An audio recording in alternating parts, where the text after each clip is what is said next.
Welcome to Mythical Rose, wishing you a fantastic day. Did you know about the photographer who took these dehumanizing images? Let's dive into the history behind these photos and the photographer. Join me on an adventure through captivating facts. No surprises, just pure wonder. Hold on to your Mythical Rose until the very end of this video. On March 26, 1993, the New York Times published a photograph by Kevin Carter that became the haunting image of the famine in Sudan. An emaciated child in fetal position, in the background a hooded vulture. Newspapers and magazines around the globe carried the image, and in 1994, Carter was awarded the Pulitzer Prize for his work.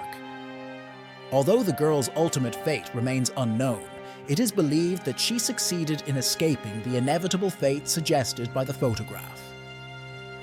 The question of ethics in photography is almost as old as photography itself. For photographs to accuse and possibly invoke a moral response, they must shock. Judith Butler wrote in her essay, Torture and the Ethics of Photography.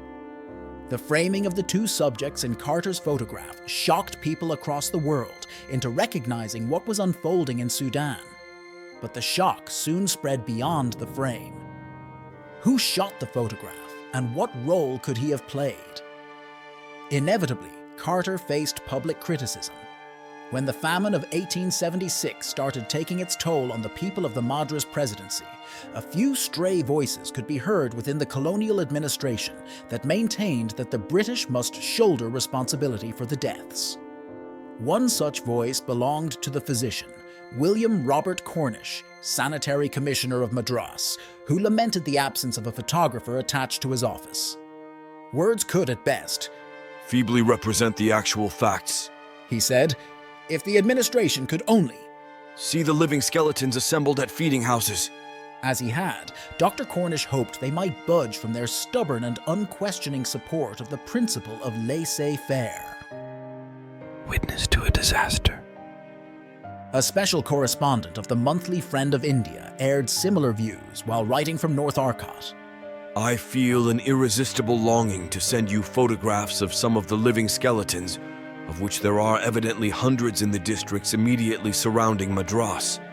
Words convey a poor idea of the appearance of a human being for some days before he dies of starvation. The sights he saw had to be represented to the English public. He promised a nationwide sensation if newspapers like the London Illustrated or the Graphic were to send their artists to document the famine. A photographer did appear on the scene soon enough, although he was perhaps not what Dr. Cornish had hoped for. Willoughby Wallace Hooper was an amateur photographer serving in the 7th Madras Cavalry. In 1862, 4 years after his arrival in India, Hooper was transferred to the 4th Cavalry, Saugur and Secunderabad, enabling him to continue sharpening his skills while working on one of the grandest ethnographic projects undertaken by the government in India. This was the 8-volume book, The People of India, a brainchild of Governor-General and Lady Canning, who had initially desired to carry home with them images of the people they ruled over. Following the First War of Independence in 1857 under Viceroy Canning, the proposed volumes became an official project under the India Office. Hooper contributed over 450 ethnographic photographs to the project, and soon thereafter, in collaboration with photographer George Western, launched a photography studio named Hooper and Western. Hooper started photographing the famine around 1887. Zahid R. Chaudhary has suggested in Afterimage of Empire, 2012, that his photographs were sold commercially and circulated in private photograph albums. The October 6, 1877 issue of the Graphic featured images of the Madras famine, captioned Forsaken and the Last of the Herd. These were engravings based on Hooper's photographs, fulfilling in a way the hopes of the Friend of India correspondent. Ways of seeing. Whether or not Hooper's primary motivation was journalistic, his manner of setting up the photographs was problematic to say the least. Their captions no less so. The picture library of the Royal Geographical Society hosts a number of these photographs, from S0001994 to 2131. The images show emaciated bodies of people who have been left to lead what Giorgio Agamben would describe as the bare life in various postures and arrangements. Some of the photographs were shot outdoors, either in villages or more likely in relief camps. In a few photographs, the subjects are made to hold their poses in front of public buildings with neoclassical balustrades, while others appear to be shot in semi-studio setups. Evidently, these are extremely fragile lives. Hooper one evening selected 7 persons whom he wished to photograph. The Times of India reported, But the light not being favorable, he said he would come in the morning and photograph them. The next morning he came and found that they had all died during the night. Observers understood that many who had not yet died were beyond any hope of recovery, and yet the state remained by and large indifferent. One of the photographs, whose engraving appeared in the graphic, shows a young boy and an infant at the foot, a tree with a crow sitting nearby.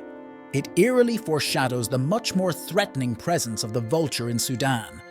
There were graphic reports of dogs in the villages, feasting on the mortal remains of the dying. Let them starve. In the initial days of the famine, the Viceroy, Lord Lytton, was busy organizing and channeling funds for the elaborate Delhi Durbar, where Queen Victoria would be proclaimed Empress of India, or Kaiser-i-Hind. Sir Richard Temple was appointed Special Famine Commissioner in Madras. During the famine that gripped Bengal and Bihar in 1873 to 1874, he had restricted the damage by importing rice from Burma.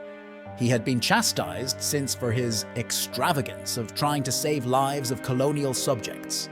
In Madras, Temple was a changed man, rarely taking care to observe while visiting the relief camps and imposing rules that for all practical purposes denied food to the starving millions. Historian Mike Davis, in Late Victorian Holocausts, 2002, points out that many who joined the East India Company were schooled at Haileybury, where one Reverend Thomas Malthus had taught as professor of history and political economy. Malthusian economics, convenient interpretations of Adam Smith and social Darwinism, combined to form an ideology that killed 5.5 million Indians only in the British territories between 1876 and 1878, and anything between 6.1 and 10.3 million people in all of India. The Famine Commission justified Lord Lytton's reasoning, Davis writes, saying that if help was meted out during the famine, people would assume that the poor were entitled to it at all times. British trade could not take a back seat for the sake of Indian lives. Final witness. Food crops had been replaced by cash crops in the Deccan, and anyone with capital was allowed to speculate in the exporting and business of grains. Having given the market a free hand, the colonial administration did take some grossly inadequate steps when the rains failed.